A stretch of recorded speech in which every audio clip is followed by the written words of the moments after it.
Shalom, selamat hari Minggu Bapak Ibu Saudara sekalian.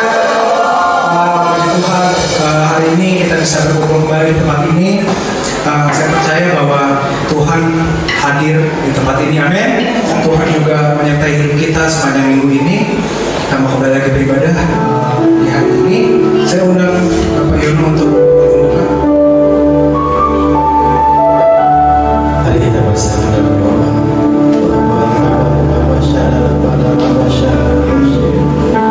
Kami menghampiri tahta kasih karunia-Mu dengan hati yang tulus, dengan hati yang rindu akan hadirat-Mu. Seperti rusa yang merindukan air, demikian jiwa kami merindukan Engkau, ya Allah, ya Bapa kami yang baik, ya Aba, ya Bapa. Ibadah pada hari ini kiranya Engkau berkenan untuk memenuhi setiap kami, sehingga ibadah pada hari ini sungguh ibadah yang membawa perubahan dalam hidup kami, mendapatkan jawaban dalam setiap pergumulan kami, dan Kau bertahta atas pujian penyembahan kami. Turun kiranya dari surga, jadilah kehendak-Mu di bumi seperti di surga. Biar kerajaan Allah ditegakkan di tempat ini, kemuliaan Tuhan dinyatakan, kuasa Tuhan dimanifestasikan, dan kami sungguh mengalami Tuhan dalam nama Yesus. Haleluya, amin.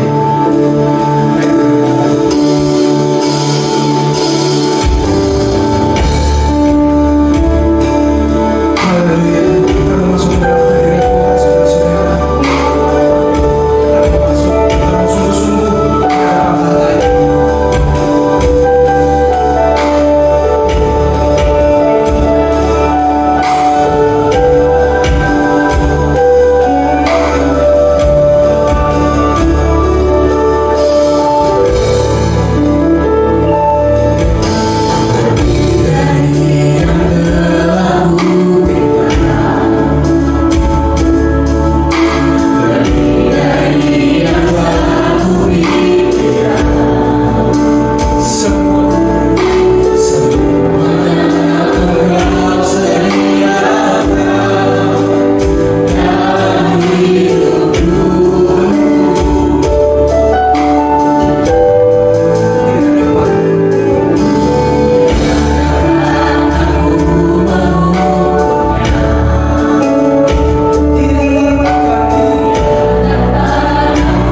memberikan kami kehidupan yang indah ya Tuhan. Kau memberikan kami berkat-berkat yang baru setiap harinya. Terima kasih Tuhan, kami percaya Kau mempersatukan kami di sini. Kami akan menjadi dampak, kami akan menjadi berkat bagi setiap kami. Dalam Yesus, bagi yang siap untuk memuji Tuhan, kami bersama-sama dari usaha saya katakan amin. Beri tangan untuk Tuhan. Saya persilakan untuk duduk. Baik, saudara-saudara. Ya, shalom saudara-saudara. Saya mulai tangan-tangan yang terangkat yang diberkati oleh Tuhan. Amin. Beri tepuk tangan untuk Tuhan Yesus. Seperti yang saudara-saudara lihat, kalau di depan ini wajah-wajahnya yang segar-segar ya, yang masih muda. Ya,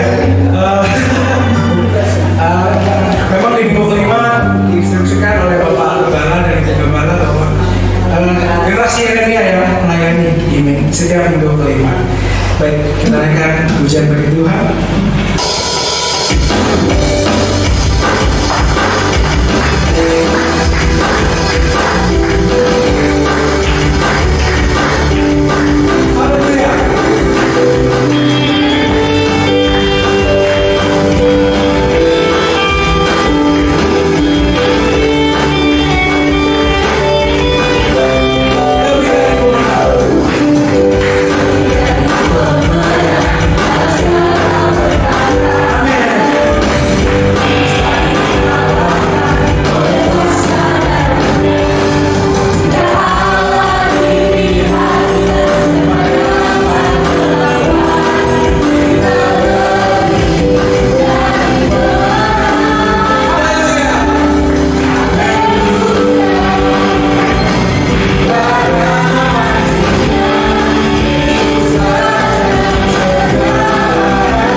Shalom! Di edisi Voice of Pentecost kali ini, kita akan membahas bagaimana kita tidak hanya dipenuhi Roh Kudus, tetapi juga bisa menjadi sukses di marketplace.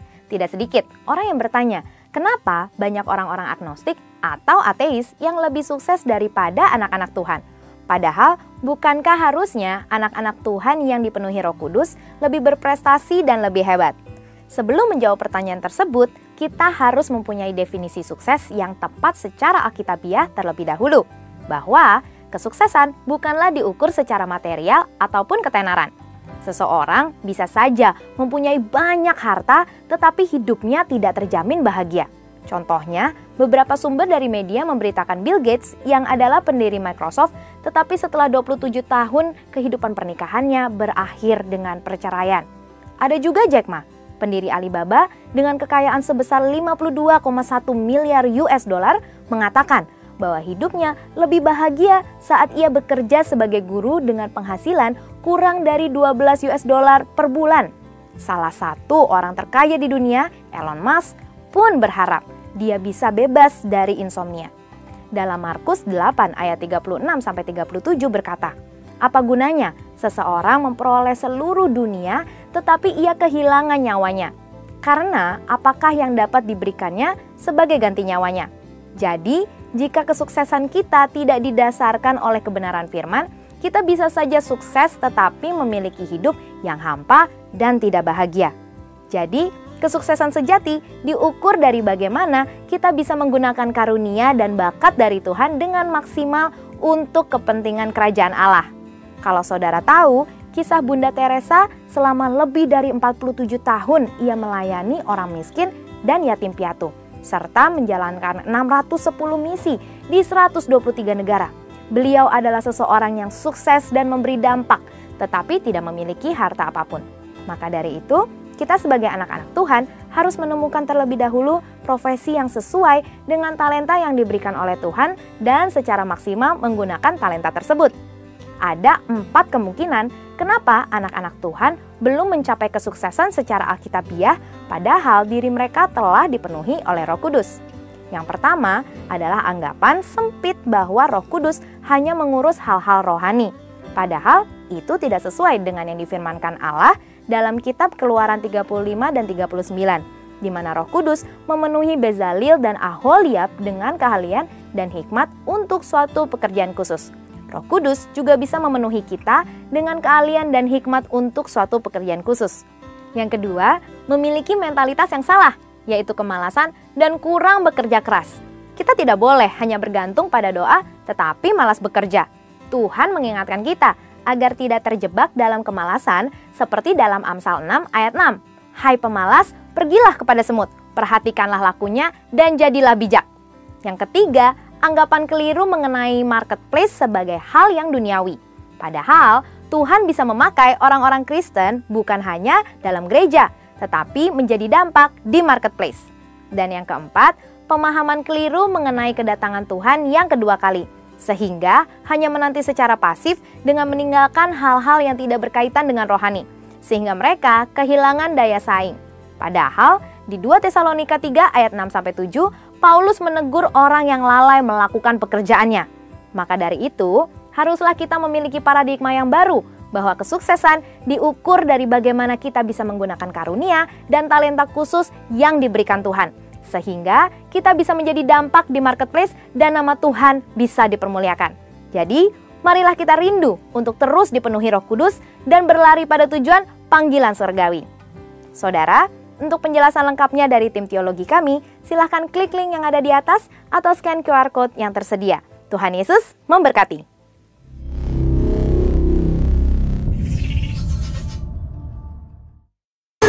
Saya mau ajak saudara-saudara menyanyikan satu lagu. Mungkin lagu ini jarang dinyanyikan di sini. Jadi kita belajar sama-sama ya. Yang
kerinduan kami, inilah janji kami, dan inilah permohonan kami kepada Engkau ya Tuhan. Kami mau tetap percaya meski kami belum melihat jalan terbuka di hadapan kami. Kami mau tetap menyembah, bukan karena kami diberkati, tetapi karena kami percaya Engkau Tuhan yang maha baik. Kami menyembah Engkau yang baik dalam hidup kami. Bapa dalam surga, berkati kami dan anak-anak-Mu di tempat ini, supaya lewat kebenaran firman kami boleh berubah, kami boleh menjadi saksi-Mu, dan kami menerima, mencapai semua rencana-Mu yang Tuhan rancangkan bagi kami, supaya nyata dalam hidup kami. Kami adalah orang-orang yang mengandalkan Tuhan dan yang dibela oleh Tuhan, yang mempercayai Tuhan dalam segenap hidup kami. Berkatilah pemberitaan firman-Mu ini. Di dalam nama Tuhan Yesus kami berdoa. Haleluya. Amin. Silakan duduk jemaat yang dikasihi Tuhan. Terima kasih untuk WL, pemuji, dan tim pemusik yang telah sungguh menjadi berkat bagi kita semua. Shalom Bapak Ibu yang dikasihi Tuhan. Selamat hari Minggu, selamat bertemu kembali.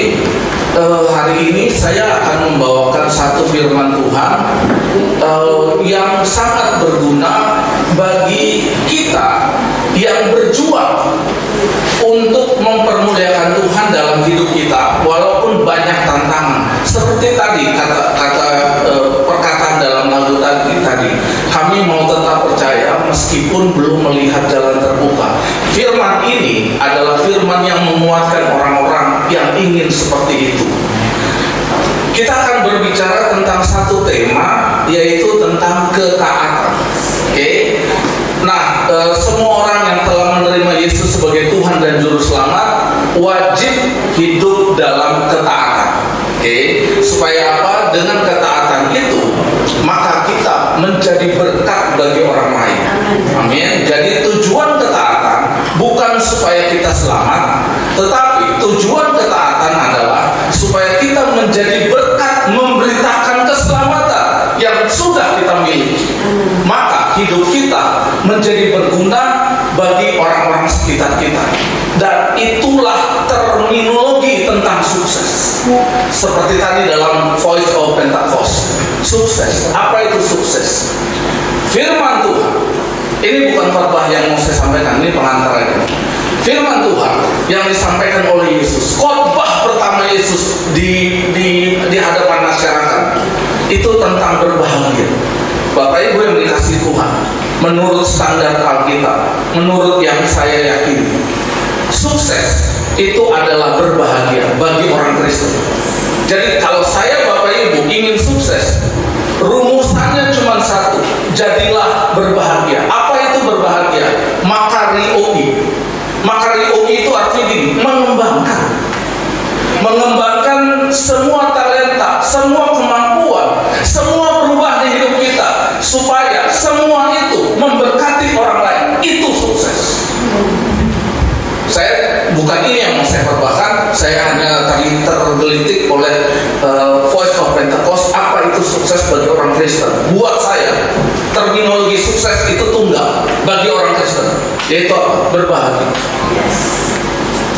Mengembangkan semua yang kita miliki yang berasal dari Tuhan untuk memberkati orang lain. Dengan demikian, hidup kita adalah sebuah kesaksian bagaimana Tuhan menyelamatkan kita, bagaimana Tuhan menolong kita. Itu terminologi sukses. Baik, mari kita bahas tentang ketaatan. Hal yang sangat penting. Slide berikutnya.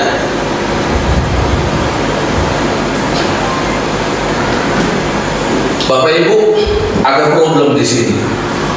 Problemnya adalah di dalam Alkitab, baik bahasa Ibrani Perjanjian Lama maupun bahasa Yunani Perjanjian Baru, tidak ada kata ketaatan. Tidak ada kata taat. Saya ulangi ya, tidak ada kata taat. Dalam bahasa Ibrani maupun bahasa Yunani tidak ada. Tapi Pak, di Alkitab kita ada kata taat. Saya akan buktikan bahwa memang dalam Alkitab kita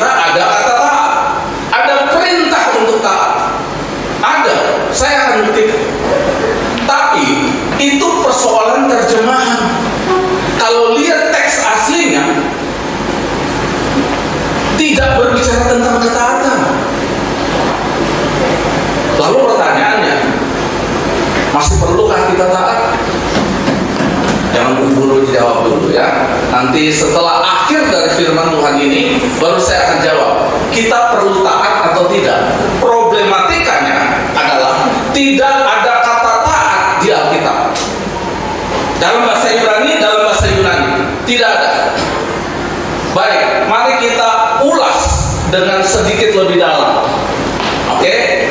Kalimat slide berikutnya. Oke. Saya akan mengulas sedikit dari perbendaharaan kata atau kalimat dalam Alkitab Perjanjian Lama maupun Perjanjian Baru. Tentu saya tidak bisa mengulas semuanya. Saya hanya memilih 2 di Perjanjian Lama, 1 di Perjanjian Baru. Mari kita bahas secara singkat.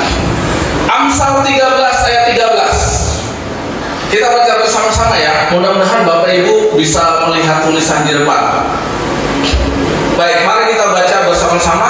2, 3. Siapa meremehkan firman, ia akan menanggung akibatnya. Tetapi siapa taat kepada perintah akan menerima balasan. Tuh kan Pak, ada kan kata taat dalam bahasa Indonesia? Ada. Saya tidak menyangkal itu. Tapi dalam teks aslinya itu tidak berbicara tentang ketaatan. Kata taat dalam teks Ibrani itu menggunakan kata yare, yang artinya takut akan Tuhan, bukan taat. Oke, berikutnya Yehezkiel 11 ayat 19. Kita baca bersama-sama ya. 2, 3. Aku akan memberikan mereka hati yang lain dan roh yang baru di dalam batin mereka. Juga aku akan menjauhkan dari tubuh mereka hati yang keras dan memberikan mereka hati yang taat. Kata taat di sini itu menunjukkan pada sesuatu yang diperbaharui, pembaharuan. Bukan taat, tapi pembaharuan. Jadi gini, dan memberikan mereka hati yang diperbaharui. Sebenarnya teks aslinya artinya itu, bukan taat. Apakah terjemahan ini salah? Menurut saya tidak. Tapi kita harus kritis tentang apa yang dimaksud dengan taat. Oke, sekarang Perjanjian Baru. Ibrani 5 ayat 8. Bapak Ibu bisa baca teksnya? Ibrani bisa ya? Yang di belakang bisa ya? Ibrani 5 ayat 8. Mari kita baca sama-sama. 2, 3. Walaupun Yesus adalah anak, tetapi ia belajar untuk taat melalui penderitaan yang dialaminya. Ini Perjanjian Baru. Perjanjian Lama tadi bahasa Ibrani, sekarang bahasa Yunaninya menggunakan kata hupo. Hupo, Bapak Ibu boleh lihat kepada saya. Hupo itu artinya di bawah pengaruh. Di bawah pengaruh. Jadi hupo ini adalah orang yang dipengaruhi, sangat dipengaruhi. Dipengaruhi oleh apa? Oleh kouo. Kouo itu apa? Kouo itu mendengar.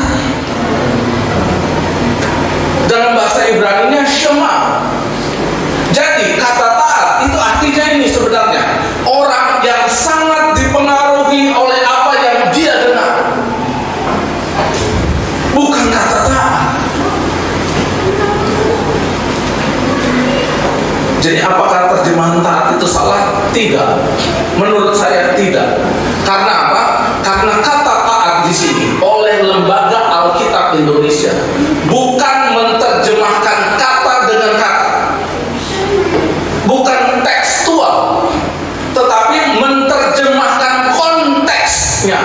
Karena sulit untuk mengambil satu kata dalam bahasa Indonesia untuk menerjemahkan kata dalam bahasa Yunani maupun bahasa Ibrani, maka Alkitab, Lembaga Alkitab Indonesia mengambil konteksnya lalu menyimpulkannya dengan satu kata. Jadi kata taat di sini benar dalam arti gini, bukan terjemahan kata per kata, tapi menerjemahkan konteksnya. Jadi nggak salah dan harus. Tapi kenapa hari ini saya ulas? Supaya kita memahami kalau Alkitab bilang taat, itu pengertian yang sesungguhnya itu apa. Oke? Nah, karena keterbatasan waktu, saya tidak membahas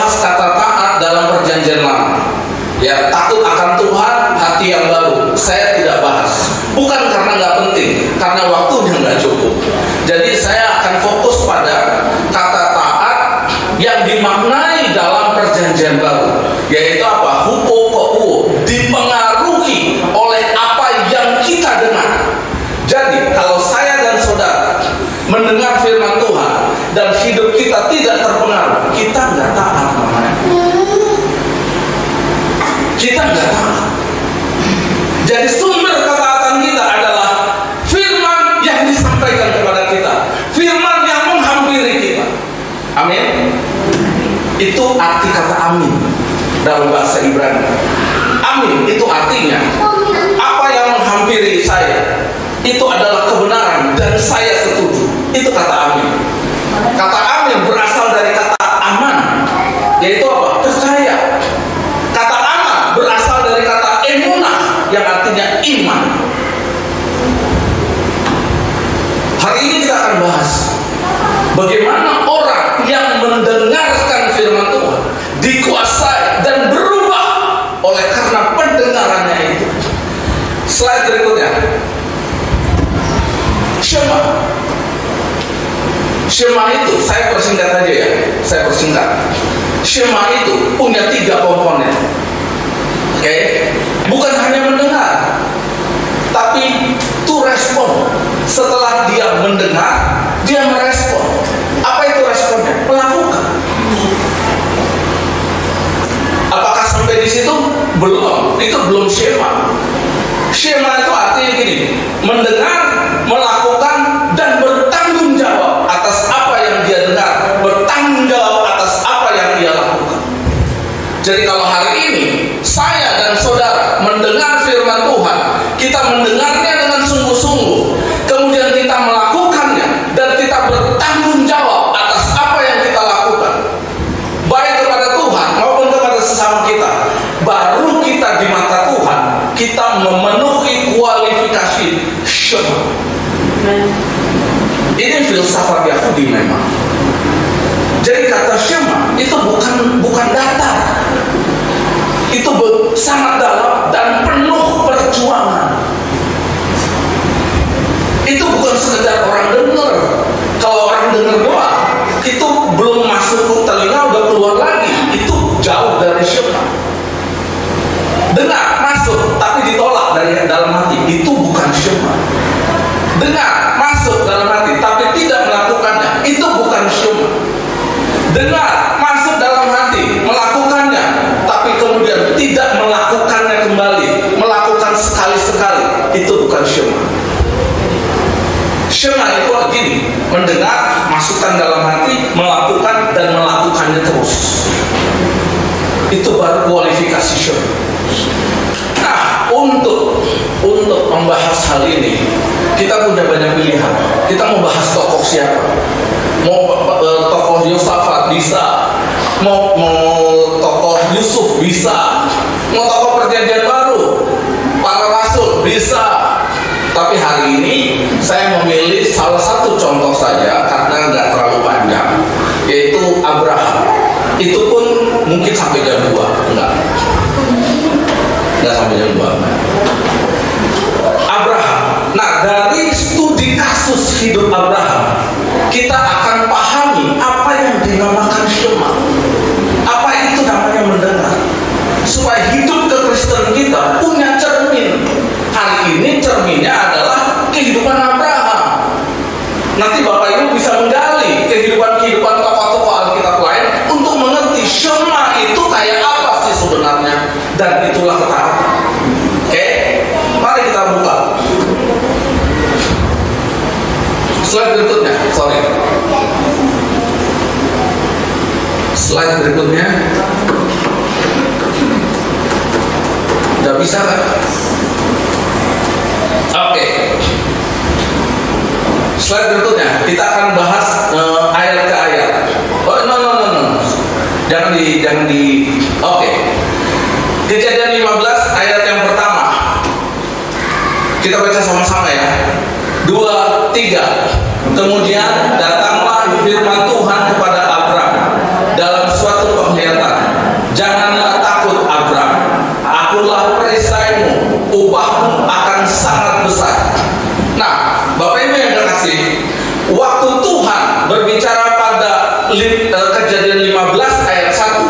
sebenarnya Tuhan sedang meneguhkan Abraham tentang firman berkat yang diberikan Tuhan kepada Abraham di Kejadian 12. Oke.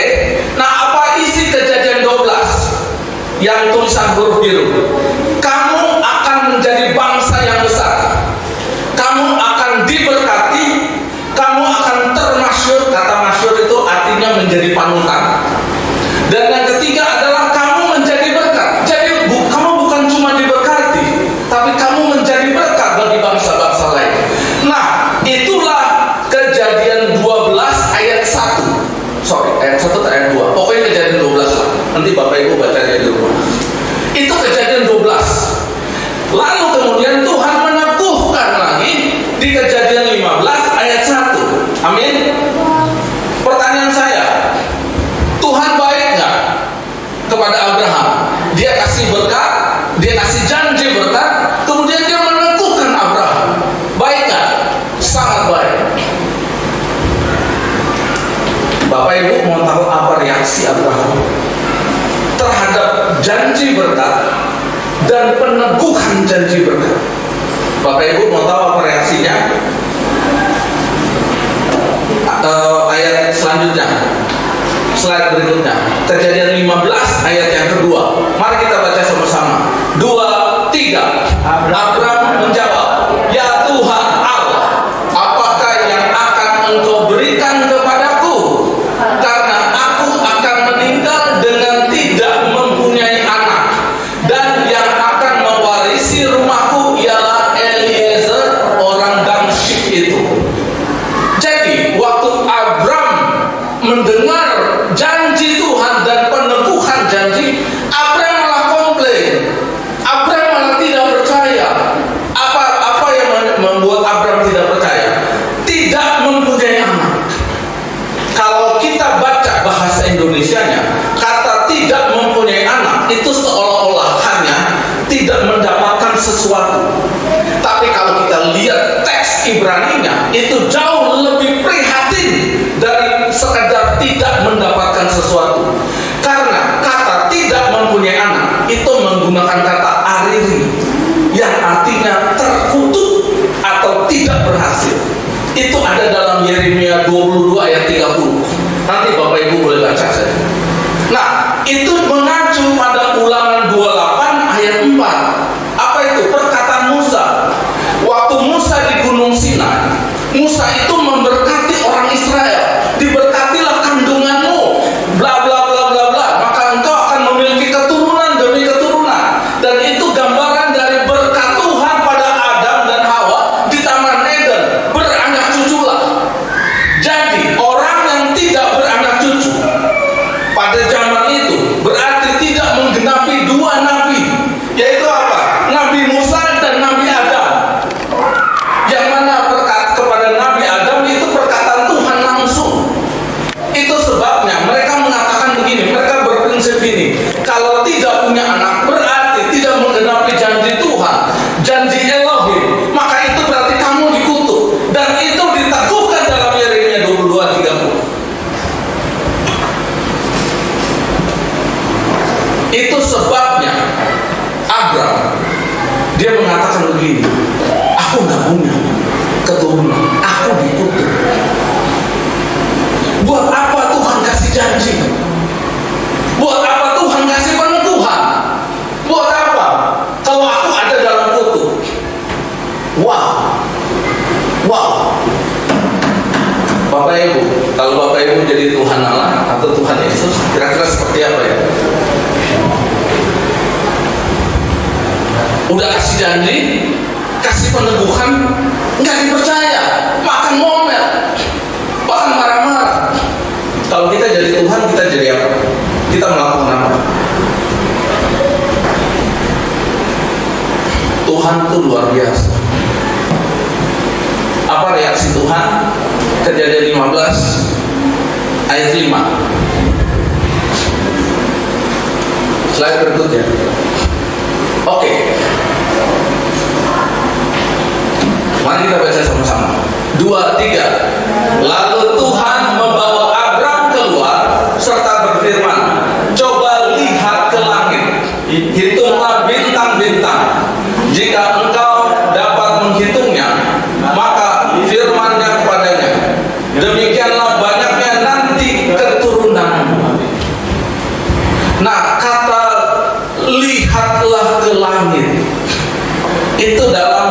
teks Ibrani itu menggunakan kata hebetna, yang artinya gini, Abram, tolonglah lihat ke langit, please.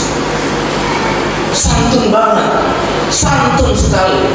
Ini dalam narasi Ibrani, dalam sastra Ibrani, ini adalah sastra untuk orang-orang terhormat. Kalau bahasa Jawa, saya nggak tahu bahasa daerah lain. Dalam bahasa Jawa itu ada yang namanya kromo inggil.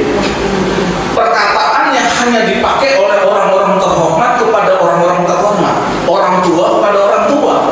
Jadi kalau kita ngomong bahasa Jawa, kalau saya dengan anak-anak muda, saya nggak pernah ngomong kromo inggil. Saya ngomongnya bahasa Jawa yang biasa, gitu ya. Tapi kepada orang tua nggak boleh bahasa Jawa yang biasa. Itu harus bahasa Jawa yang kromo inggil. Nah, kata hebetna ini adalah sastra yang tinggi, yang dibicarakan hanya pada orang-orang terhormat.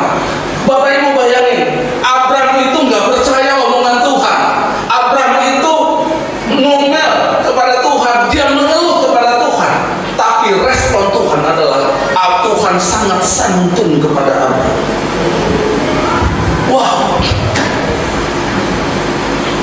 Wah, luar biasa.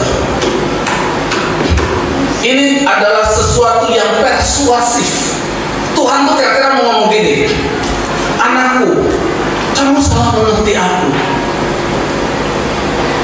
Coba pahami lebih dulu apa yang aku maksud. Aku paham kamu punya kekurangan. Aku paham kamu tidak sempurna. Itu sebabnya kamu gagal memahami aku. Tapi aku akan menuntunmu. Karena itu, tolong lihat ke langit. Nah, melihat ke langit itu bukan melihat ada bintang-bintang, bukan. Itu ada tafsirnya, tapi saya nggak bahas.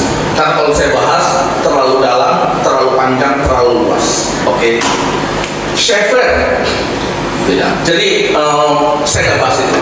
Intinya begini, setelah melihat ke langit, Kejadian 15 ayat 6, Abram menjadi percaya.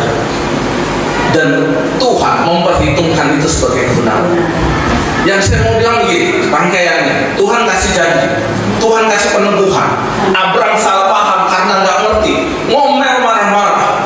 Tuhan meneguhkan lewat rencananya, dan Abram mengerti. Lalu Tuhan memperhitungkan itu sebagai kebenaran. Saya mau tanya kepada Bapak Ibu, pantas nggak Abraham diperhitungkan sebagai orang benar? Tidak, tidak. Tapi Tuhan berbelas kasihan. Tuhan menentukan rencananya. Abraham dirancang untuk menjadi orang benar. Jadi Abraham menjadi orang benar itu bukan karena dia layak jadi orang benar. Abraham menjadi orang benar karena Tuhan menganggap Abraham sebagai orang benar, berbelas kasihan. Oke? Berikutnya. Nah, oke, sebelum berikutnya, saya mau bilang begini. Abraham udah percaya kan? Abraham diperhitungkan sebagai orang benar. Amin. Pertanyaannya, apa tingkah laku Abraham sesudah? Apa tingkah laku Abraham? Wow. Ini kita harus studi baik-baik supaya kita memahami bagaimana kita seharusnya di hadapan Tuhan. Sekarang kita akan bahas setelah Abraham percaya, setelah Abraham diperhitungkan sebagai orang benar, bagaimana perilaku Abraham. Mari kita bahas. Slide berikutnya.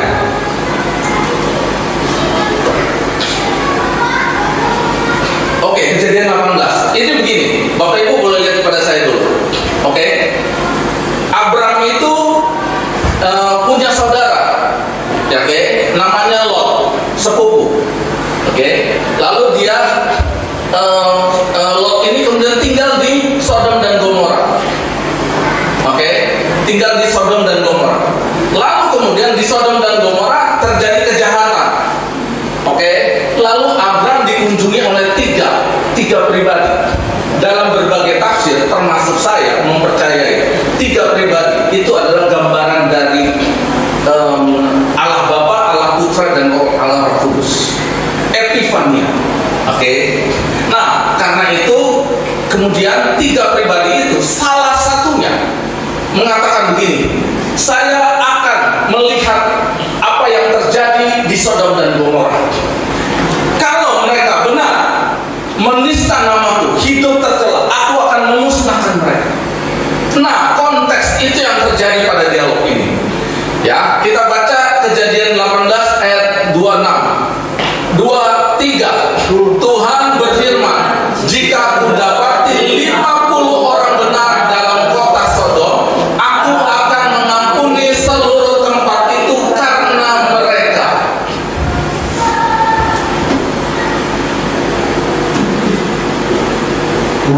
Kenapa ini diucapkan Tuhan?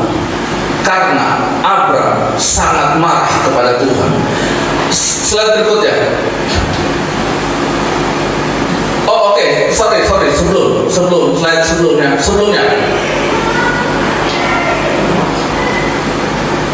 Oke.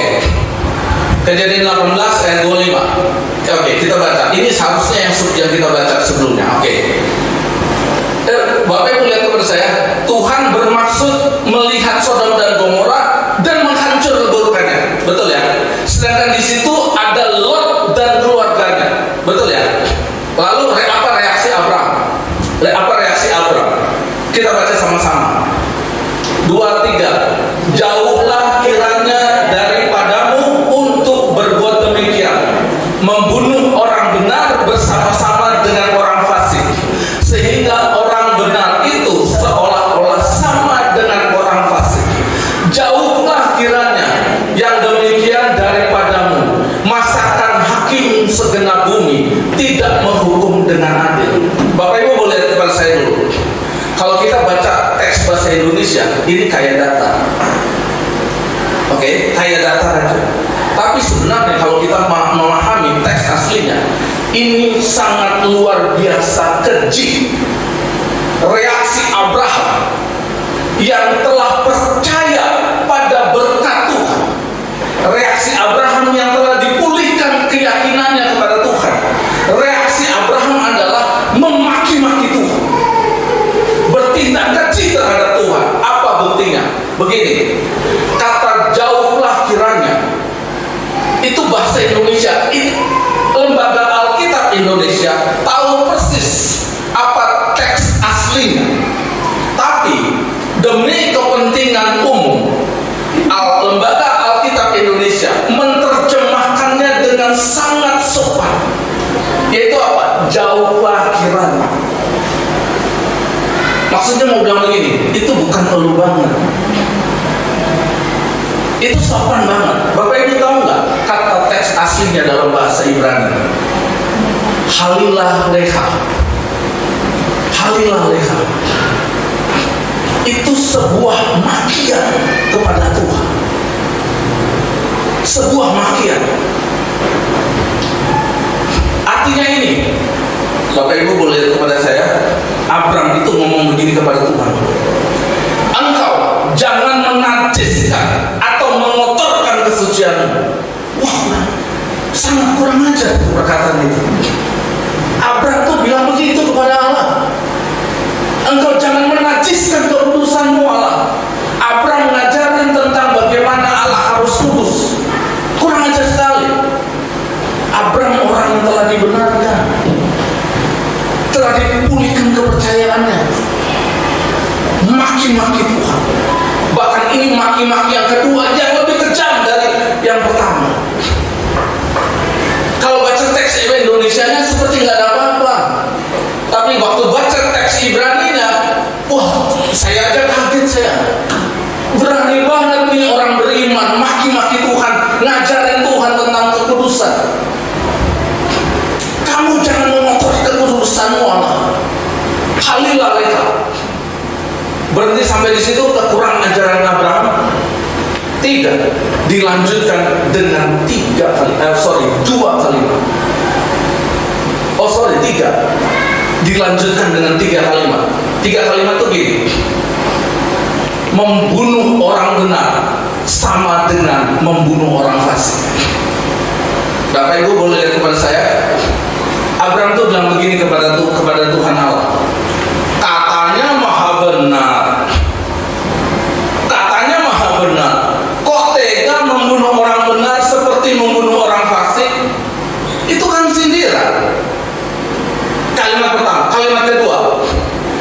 sehingga orang benar itu seolah-olah sama dengan orang fasik.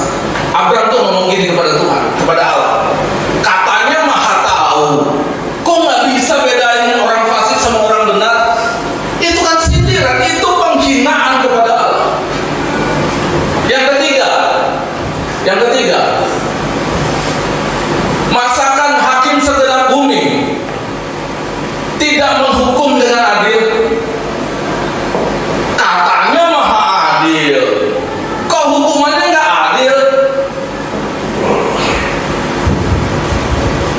3 kali Abraham menyindir Tuhan.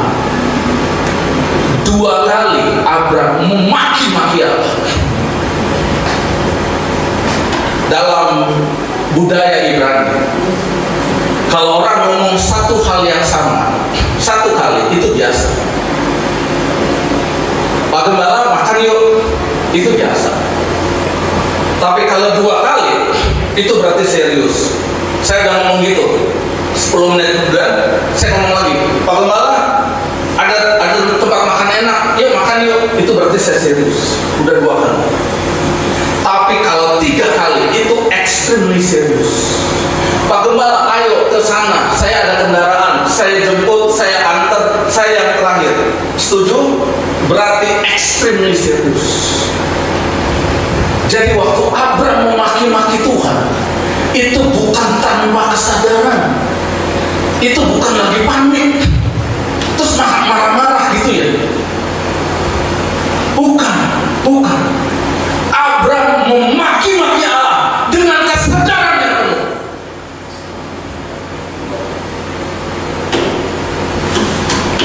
Dalam bahasa Ibrani itu namanya kutspah, lancangmu. Apa hukumannya? Seharusnya Abraham mati. Seharusnya. Abraham mati enggak? No.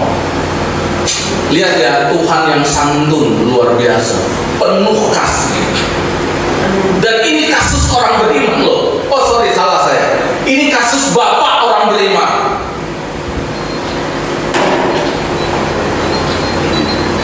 Apa yang terjadi selanjutnya? Yang tadi kita baca. Lanjut. Enggak. Sebelumnya. Oke. Jemaat yang terkasih, Tuhan dimaki-maki dengan sangat serius oleh Abraham dengan kesadaran penuh. Tapi apa reaksi Tuhan? Tuhan ngajak negosiasi. Apa tujuan negosiasi? Bukan Tuhan ada di pihak yang lemah. Dengan negosiasi itu Tuhan sedang membangkitkan kesadaran Abraham akan rencana baik Tuhan. Kita kan sering kan salah paham sama Tuhan kan? Tapi Tuhan gak marah sama kita. Tuhan gak menghukum kita. Tuhan menuntun kita supaya kita menyadari bahwa rencana Tuhan itu baik, bahwa proses Tuhan itu baik.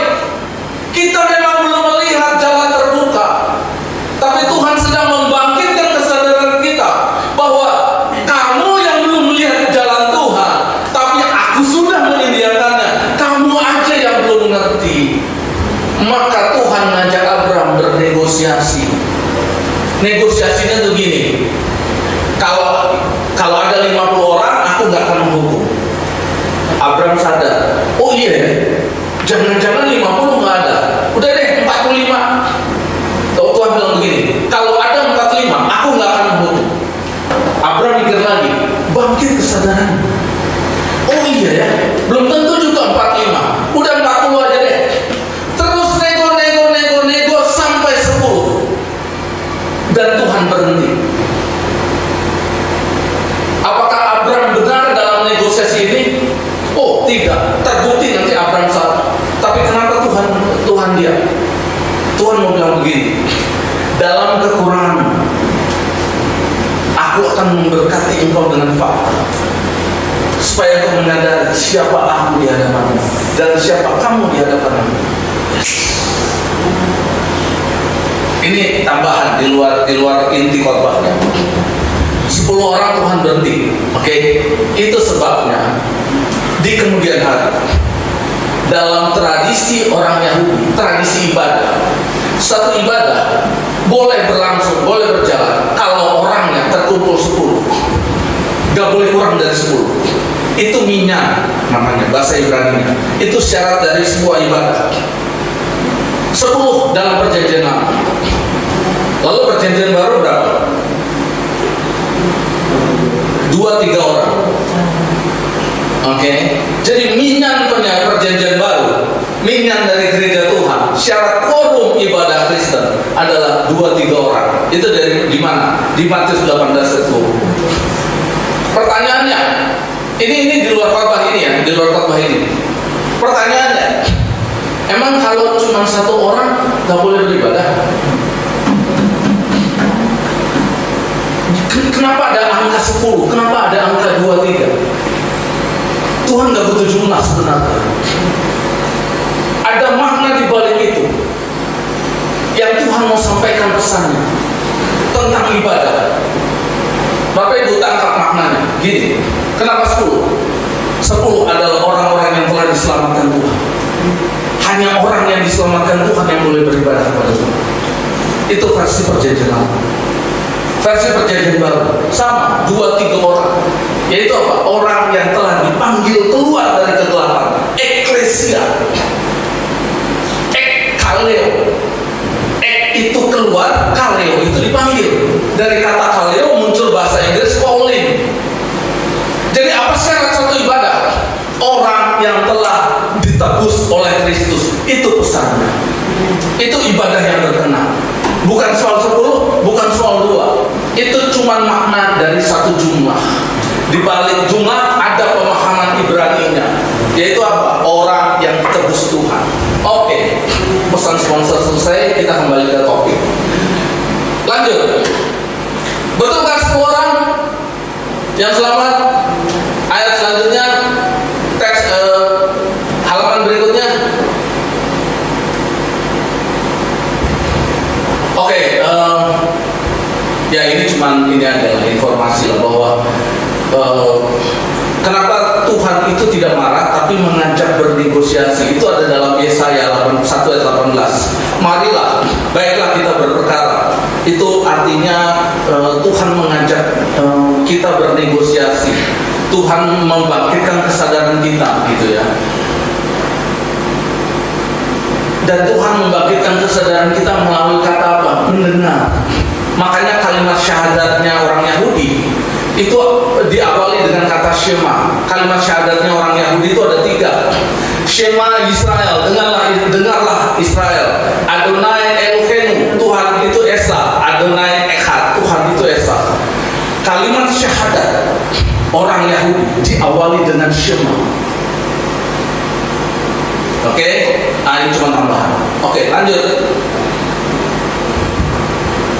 Apa yang terjadi? 10 tidak.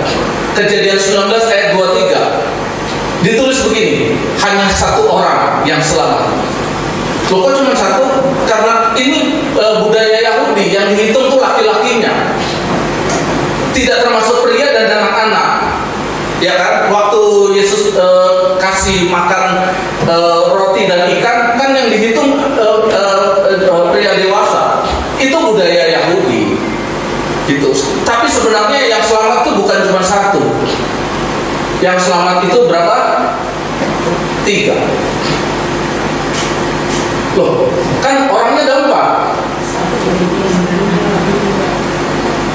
Kok kan ada 4? Lot, istri Lot, dan 2 anaknya. Oke? Kok yang dibilang cuma 3?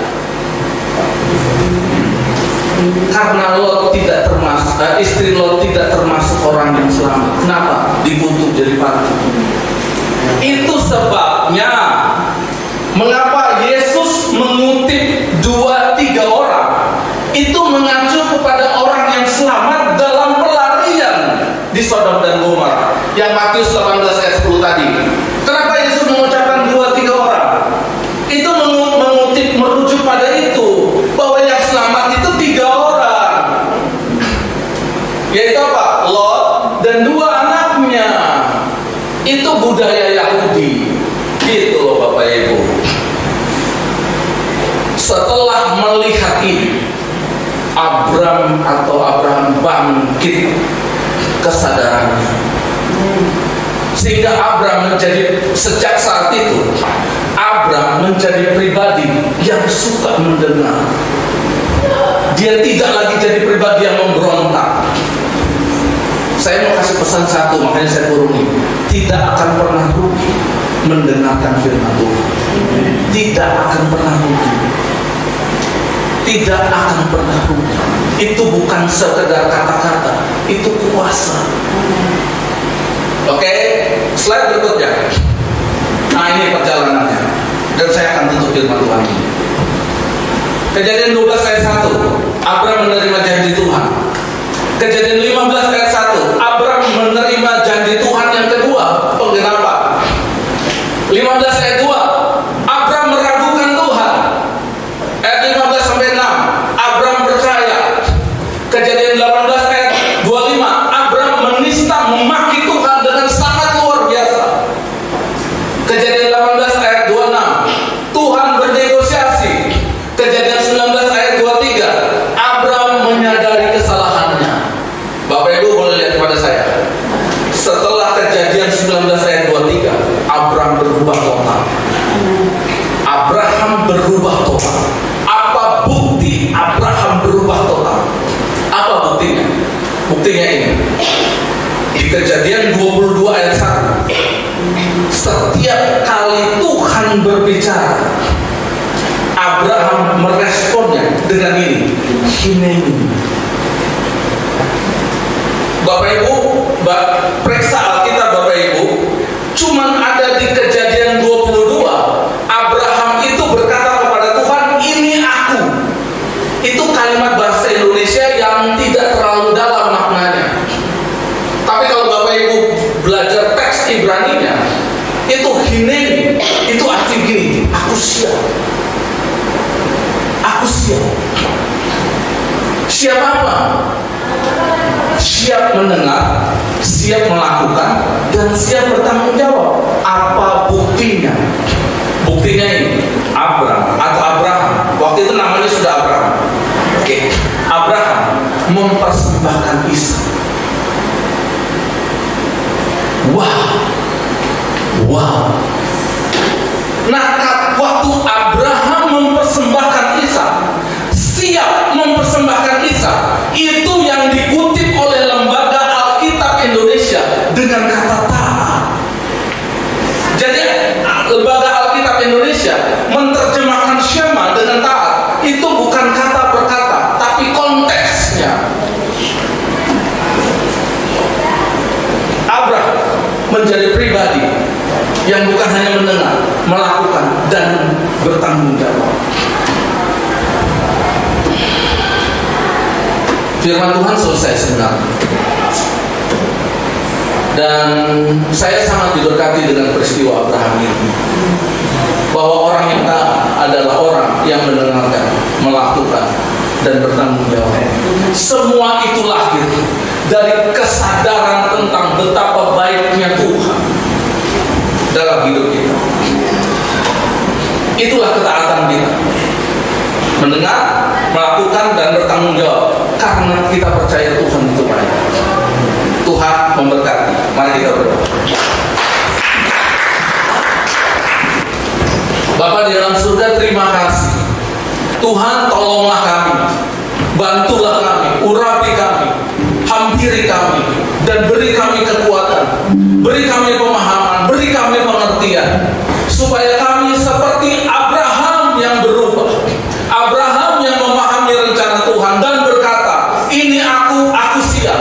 Siap mendengar, siap melakukan, dan siap bertanggung jawab. Supaya nama Tuhan dipermuliakan dan kami boleh menjadi berkat bagi sesama kami. Dalam nama Tuhan Yesus kami berdoa. Amin.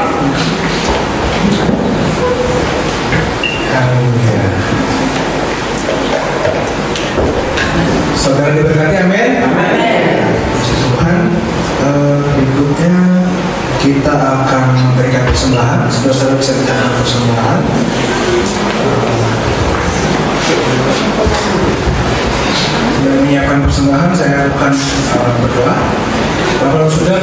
kasih, kami ucap syukur karena kami sudah menerima berkat yang terbaik. Terima kasih atas firman-Mu, terima kasih atas kesempatan kami beribadah hari ini. Kami mau memberikan yang terbaik ya Tuhan, biar persembahan kami ini memuliakan nama-Mu saja. Dalam nama Yesus, kami sudah berdoa dan ucap syukur. Haleluya.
Kuasa maut telah terhempas. Nama Yesus pemenang, nama Yesus jawaban. Langkah takkan berhenti, berlari sampai akhir. Suka tinggi namanya, suka raja namanya. Roh Kudus membara